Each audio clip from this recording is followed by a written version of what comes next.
Harry Ford is finally here, but how much will he play? Let's talk about it. Colby, hit it.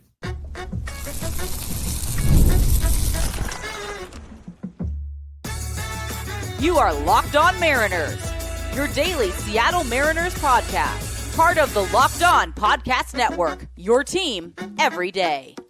Ahoy, sailors. It is Monday, September 1st, 2025. This is Tony Gonzalez and Colby Patnode for the Locked On Mariners podcast, part of the Locked On Podcast Network, your team every day. This episode is brought to you by FanDuel. Football season is around the corner. Visit the FanDuel app today and start planning your futures bets now.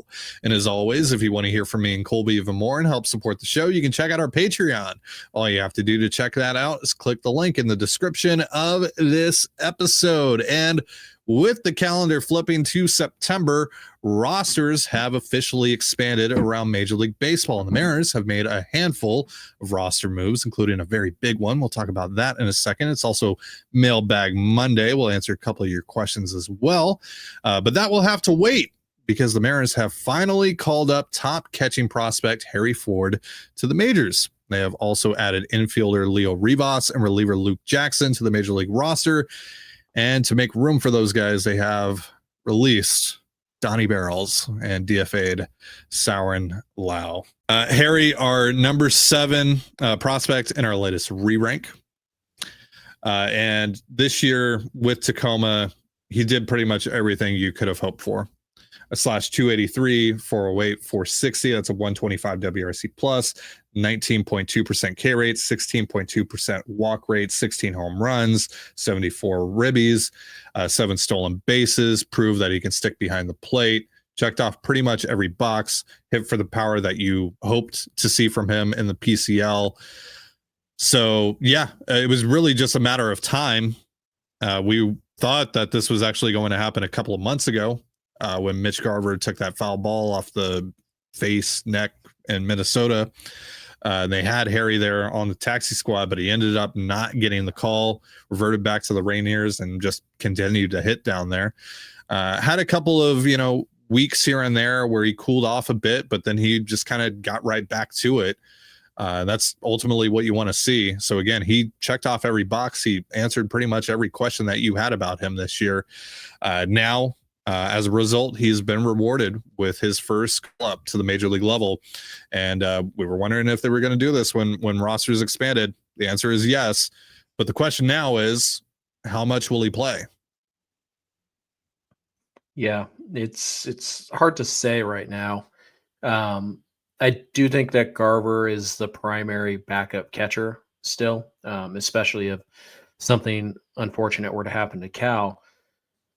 But one easy, thing we've talked about in terms of why Ford makes sense for this roster is when they have DH'd Garver, they haven't taken him out late in games to use, an advantageous pinch hitter like Rayleigh or Canzone against a righty, because Dan Wilson's terrified of losing his backup catcher in the 6th. And then if something happens to Cal, now it's an emergency thing. Well, now you should be able to do that. You should be able to be more aggressive in removing Garver. Garver has no business getting any kind of leverage at bats against right-handed pitching. I mean, probably not any pitching, but especially not right-handed pitching. And now you can take him out and Rayleigh can DH and, you have a backup catcher. So in that respect, that makes sense. In terms of how much he's going to play, I don't know. Cal can't play the last, 25 games left? Can't play all of them. That's not going to happen.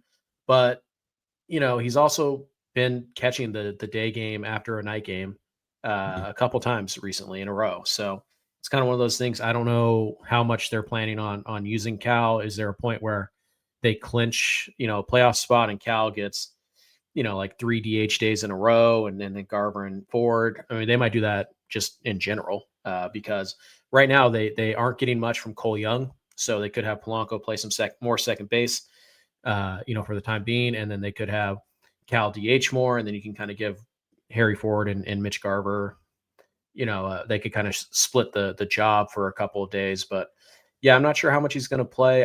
I don't know if he'll be in the lineup tonight. I think, he can probably catch once a week. And then I think you probably try and get him a DH game or two down the stretch here. So maybe 2 starts a week, maybe 3, and then just kind of that safety net. And it's going to be weird, but probably get some pinch running opportunities because he's a really good athlete who can run. Yeah. So yeah, it'll be interesting to see how they deploy him. Again, I think a lot of this is just like, hey, let's have the third catcher. I think this is something the Mariners want to do if they make it to the postseason. They want to carry 3 catchers on that opening roster. And so having Ford come up and at least already had his first at bat and played in the big leagues and caught a couple of these guys before you throw him on a playoff roster makes a lot of sense. So how much is he going to play? I don't know. My gut says 2 starts a week, maybe 3 at most. Kind of depends on when Cole Young starts to swing it. Young had a nice day yesterday, but it's his first good game in a while. So, but could make that work because Polo could just play some more second and Ford can DH. Or Garver can DH and Ford can catch, and you can give Raleigh a real day off here and there. So my guess is he gets 1 or 2 starts behind the dish and then maybe 1 DH day a week. And I think that's kind of how they handle it. And then if we get late into September and things are clinched and there's not a lot left to play for, then I could see him getting, 3-4 starts in a row and Cal DHing for, 3 days and then getting a full day off or something like that. So what should expectations be for Harry Ford? I think anything he gives you is a bonus. Yeah. I think he'll work counts. I think he'll still be able to draw some walks. The strikeout rate will go up. It almost always does. So yeah, I feel like he's going to be fine behind the dish. He might gun a couple of runners. He's got a really good arm and a quick release. I think he'll have some really impressive exit velos at times. I think he'll draw walks at times. As for the, overwhelming, how is he going to look? I think he'll probably look like a, 22-year-old rookie who's getting his first taste of big league action. I think it's going to be a minute for him. And this is kind of a, get your feet wet moment and all that. And hey, sometimes guys come up to the big leagues and they get challenged with fastballs and they do that for about a week and the guy crushes it. And then the league makes their adjustment. So you might actually get a week or 2 where Harry Ford is like really good. And then the league makes their adjustment to him and then he'll have to adjust. But he's a very patient hitter, sometimes overly patient. I don't think we'll see him expand the zone much. I think he'll be almost passive at the plate, but I don't mean that like in a way that like Ben Williamson's passive at the plate and that he's just like swatting flies when he's up there. Harry Ford will just take a lot of pitches, but when he does swing, there's power behind it. There's bat speed behind it. And there's exit velos behind it where, Ben Williamson in his first stint with the big leagues, it was just self-defense at the plate. Harry's not self-defense, but he is a passive hitter in terms that he will take a lot of borderline pitches. Yeah. So I would say the only hope here is that the on-base skills and the understanding of the strike zone, the advanced understanding of the strike zone, that translates here. And he's able to get on base. He's able to get some walks. He's able to help you in that way. And then, again, he's incredibly strong and he can destroy baseballs if he gets a hold of it. And so hopefully, he can run into a couple here over the course of the month and help you out that way. Yeah. Harry is, he's a good player, but he is still, just 21, 22 years old. 22. Yeah. Getting his first taste of big league action. So, and he's a catcher. Those guys sometimes just take longer to develop at the plate too. I will say though, the one nice thing is that one of the skills that tends to transfer over really well from the minors to the majors is strike zone knowledge and, the willingness to take walks. That typically translates very well. All right, we'll talk more about the Mariners roster moves in just a moment. But first, a reminder, this episode of the Locked On Mariners podcast is brought to you by Upside and FanDuel. Are you still paying full price for gas? Stop leaving money behind. Get real cash back every time you fill up with the free Upside app. Simply download the free Upside app in the App Store or Google Play right now and start earning cash at the pump today. Use my limited time promo code SEASON, that's SEASON, and get an extra 25 cents back per gallon on your first fill up. You can make up to $300 a year just from buying the gas you already needed. And at first I thought it was too good to be true, but it's totally legit. Real people are getting paid just to make their daily commutes, and you can too. Plus, you can cash out anytime to your bank account, PayPal, or an e-gift card for Amazon and other brands. Don't let this offer drive on by. Download the free Upside app now using my limited time promo code SEASON for a limited time 25 cent per gallon bonus. That's promo code SEASON. Offers vary by user and location. Go to upside.com for terms and conditions. The NFL season is here, and FanDuel is making sure you're ready for kickoff with a can't-miss offer. Right now, new customers can bet just $5, and if your bet wins, you'll get $300 in bonus bets to use across the app. FanDuel makes every game more exciting, whether you're watching your team or just keeping an eye on your fantasy lineup. It's quick, easy, and the best way to add a little more energy to Sundays. So, are you ready to play? Download the FanDuel app now by visiting FanDuel.com to get started. That's FanDuel.com to place your first $5 bet. And you're listening to the Locked On Mariners podcast. For instant reactions following every Mariners game, be sure to tune in to the Mariners postcast with Anderson Hurst and Christopher Crawford, available on both the Locked On Mariners YouTube and podcast feeds. Locked On has also put together a survey to learn more about our listeners and make your favorite podcasts even better. Go to lockedonpodcast.com/survey to get started. Everyone who completes the survey will be entered for a chance to win one of 10 $100 Amazon gift cards. Either scan the QR code on the screen or click the link in the description. So let's wrap up here on the Mariners roster moves today. With the other moves that they made, we pretty much just solely focused on Harry Ford there in the first segment. So let's talk about Leo Rivas and Luke Jackson. So Leo Rivas, let's start with him. We wanted him here. He's here now. So how does he help? I think, the way he can help the most is that Cole Young has been bad for a couple of weeks now, even though he had a very nice game yesterday, really needed it. And JP Crawford's also been bad, for the last month or so. And ironically, he had a very nice game yesterday as well. So, some pressure doesn't hurt, but you also kind of need to just raise the floor of this. And, if part of this is like, hey, JP's played every game for like the last 2 months, give him a day off. And you have Leo Rivas, who can basically do everything JP can do at the plate. He's going to draw walks. He's going to get on base. He can steal some bases, which JP's not particularly good at. And honestly, he's probably a better defender than JP is right now anyways. So he'll probably get a few, starts at shortstop. He'll probably get a few at second base. Maybe even, give Gino a day off and play some third base there. So yeah, he's just the true utility infielder. I don't know how much he's going to play. I think you probably give him at least a start or two a week at one at shortstop, one at second base. I think that's reasonable. Maybe against a tough righty, you throw him in there and give JP the day off, which seems backwards, but it is what it is. I actually trust JP more against lefties right now than I do righties. So yeah, I think that there is a role here, but I think it's once or twice a week and then late game appearances. Hey, you know what? If you really need somebody to put the ball in play with a runner on third base and one out and it's a tying run, you'd probably rather have Leo Rivas up there right now than like Cole Young. Yeah. So that's a way you can get him done. So it's the switch hitter helps, like I said, and the defense is solid. So I think mostly late game stuff is where you'll see Rivas, but I think you can give him a start or two every week without really disrupting anything. Yeah. And then as expected, they added another reliever to the bullpen. It's Luke Jackson, though. We were talking about, Michael Fulmer, maybe, one of those younger dudes down in AA like Charlie Bylinson or Tyler Cleveland or Michael Hobbs. But it ends up being Luke Jackson, who they brought in, I don't know, a couple weeks ago. Can't remember exactly when they brought him in. Similar idea to Michael Fulmer, though. Jackson has spent time with the Rangers and the Tigers this year. Has not gone well for him. He was really good in 2023 and 2022, though.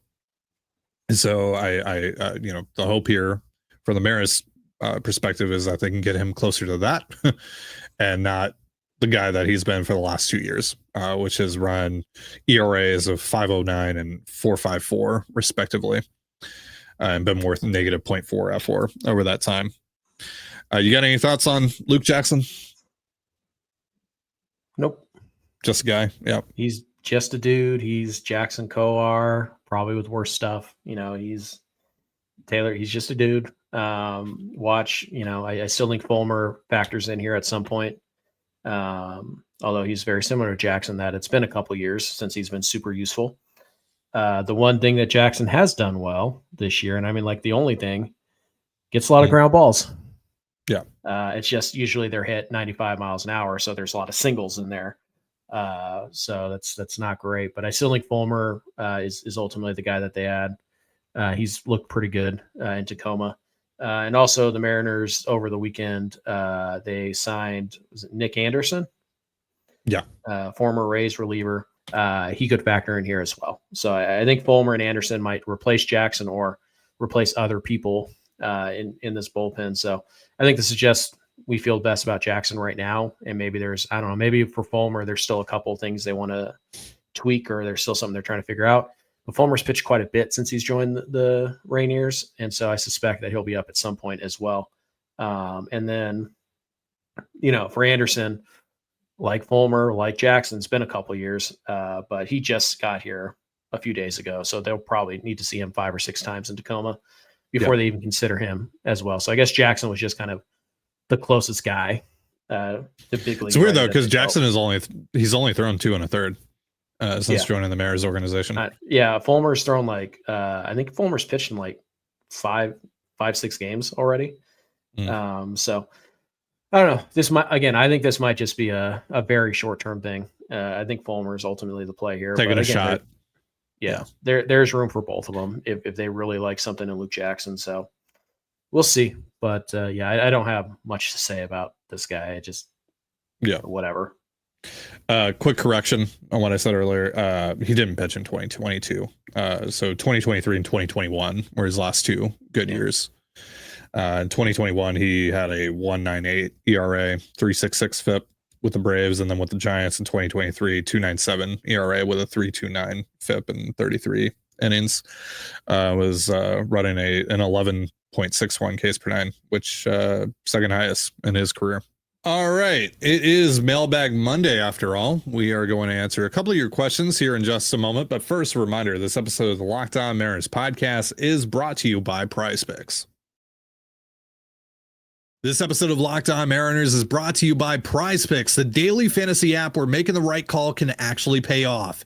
You and I make decisions every day, but on PrizePicks, being right means cashing in. And with football back, PrizePicks is the simplest and fastest way to get in on the action. Just pick more or less on 2 to 6 player projections, and you can turn your takes into real prizes, all in less than 60 seconds. It's quick, easy, and a great way to follow along with football. Download the PrizePicks app today and use the promo code LOCKEDONMLB to get $50 in lineups after you play your first $5 lineup. That's promo code LOCKEDONMLB for $50 in lineups after your first $5 play. PrizePicks, it's good to be right. And you're listening to the Locked On Mariners podcast. So Mailbag Monday kind of had to take a back seat today with the roster moves that the Mariners made, but we are going to carve out a little bit of time here towards the end of the show to answer a couple of your questions. So let's get into them. Rayleigh fan wants to know, what does the future hold for Ryan Bliss? Is he the next Dylan Moore? Bliss's upside pretty much always has been like a utility guy. He needs to be able to play multiple spots. Doesn't have a great arm, so shortstop and third base are going to be a bit of a problem for him, but he can handle it. Dylan Moore did not have a great arm either.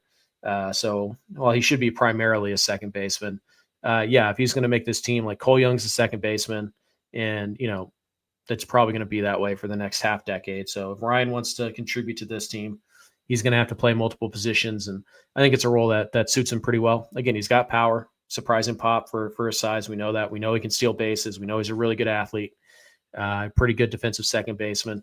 Range won't be a problem for him at shortstop or third, but the arm might be. So, we'll see. I think ultimately though, he is in the mix to replace Dylan Moore next year. I don't think the Mariners will want to spend money on a utility guy next year. So I think Bliss, and Ben Williamson probably compete for that utility spot. Well. Yeah, Rivas too. Where things might get interesting is if the Mariners trade JP Crawford this winter. We actually have a question about that, by the way. Okay. So if that happens, then maybe Young is your shortstop to start the year next year. He'll have to get his arm back in shape. It's never been this bad. I don't know what's going on.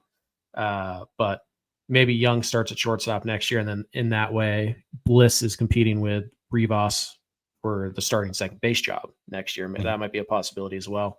But yeah, ultimately, I think he's in the mix to be the Demo replacement. And I think it's going to be one of the bigger competitions in camp, quite frankly. So I think it's going to be him. It's probably going to be Rivas. It's going to be Williamson, and then probably some kind of minor league free agent veteran coming in trying to take that job as well. So I think that's where he's ultimately going to fit.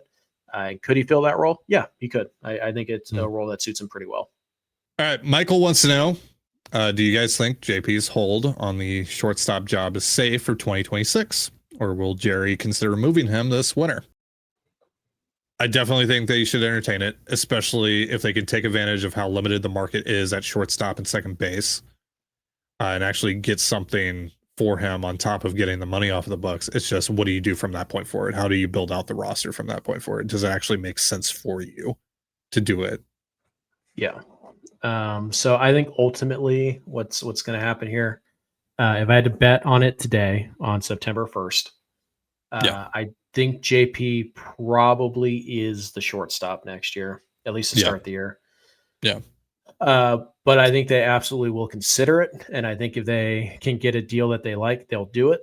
Again, yes, there is limited shortstop options out there, but it does feel like Cole Young is a natural shortstop. And again, unless there's something permanently wrong with his arm, it hasn't been a problem in the past. There was no part of Cole Young's profile that suggested he didn't have the arm for shortstop. And right now, it kind of looks like he barely has the arm for second base. And I'm not sure what that's about, but arm strength typically doesn't go away without some. I mean, he did have an elbow injury in spring. Sure. So we'll see if maybe there's some kind of cleanup that needs to happen there.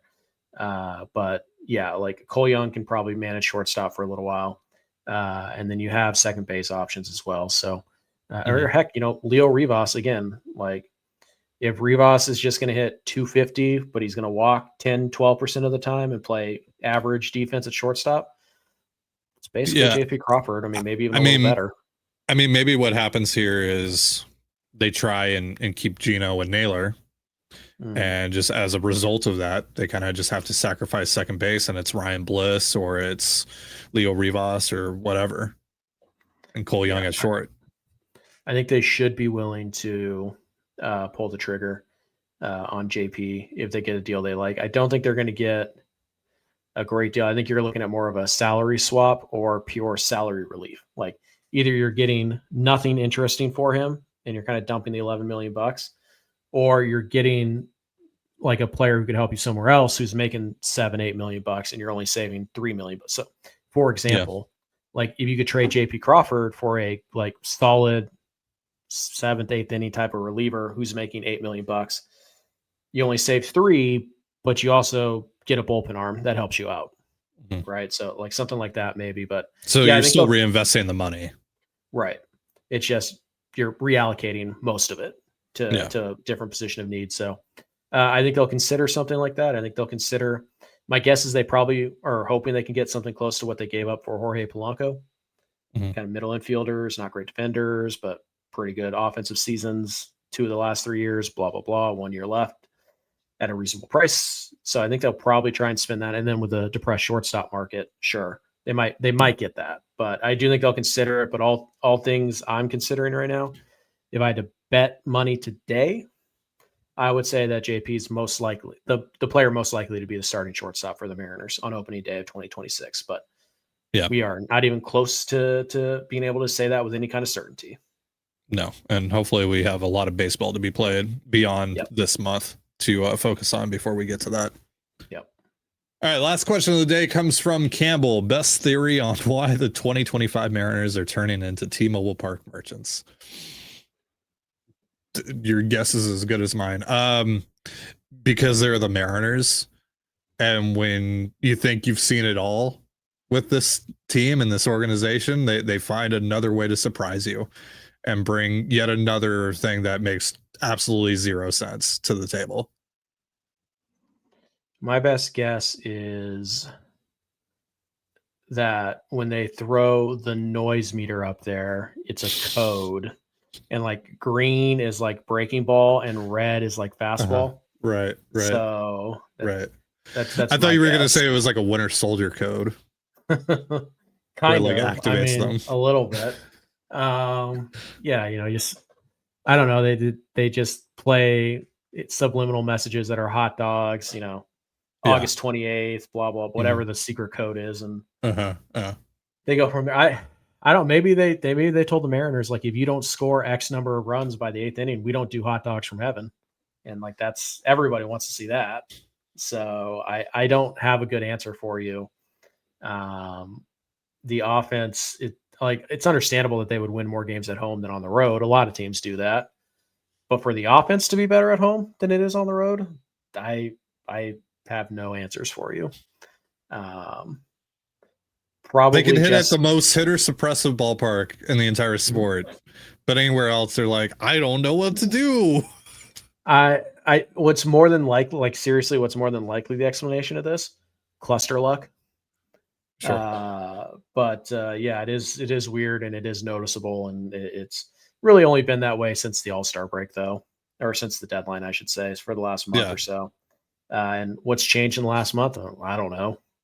You got Chino and Naylor, and Naylor's destroying the ball at T-Mobile Park, and Gino, I believe I think it was Divish that posted the screenshot yesterday of their WRC plus leaders on the road since the deadline, and Naylor is running like a 20 WRC plus on the road. Yeah, it's weird. Before yesterday's game, which is the worst on the team. Yeah, which is crazy. It's weird. But at T-Mobile Park, dude's a monster. Like a 160. We all thought he was joking when he said, "Yeah, it's super easy to hit at T-Mobile Park." He might actually be serious.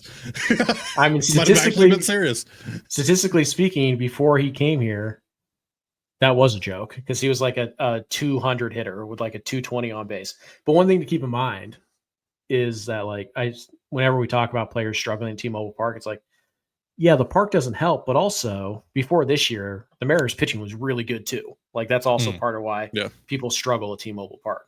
Yeah, it defies logic, which is very fitting for a Seattle Mariners baseball team. Yeah. Yesterday I tweeted in the long list of things that don't make sense about last year's team and this year's team. The post-deadline Mariners lineup being able to hit at T-Mobile Park and literally nowhere else has to be at the top. Got to be up there. I don't get it. I'm not even going to pretend to try and understand it. I don't even have a theory. Yeah, no. All right, that's going to do it for our show. Thank you so much for joining us here on the Locked On Mariners podcast. For Colby Patnode, I'm Titan Gonzalez. Be sure to give us a follow on Twitter at LO_Mariners. You can follow me at Titan Gonzalez and Colby at CPAT11. That's CPAT11. We're also on Blue Sky. You can follow me at TDG, Colby at MLB Colby, and the show at Locked On Mariners.